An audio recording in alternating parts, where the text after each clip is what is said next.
Mi nombre es Saúl Cooper Chávez, estudiante de la Universidad Peruana Cayetano Heredia, Facultad de Educación.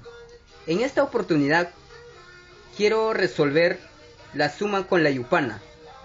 Resolvemos con este material: maíz. Ponemos 9 decenas. 1, 2, 3, 4, 5,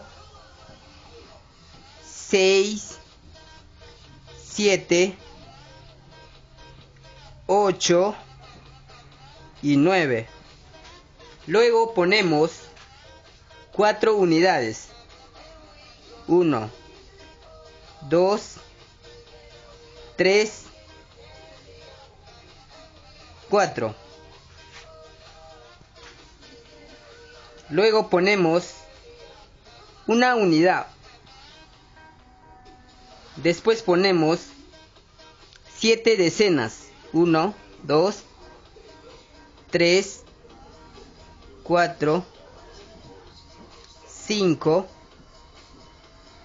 6, 7.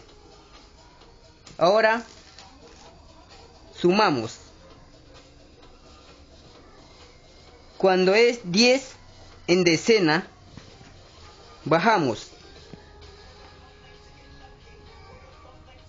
Luego llevamos en la centena 1.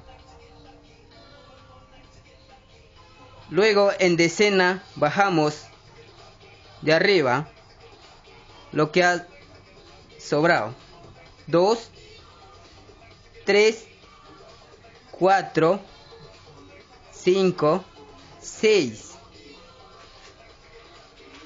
Luego bajamos de la unidad 1.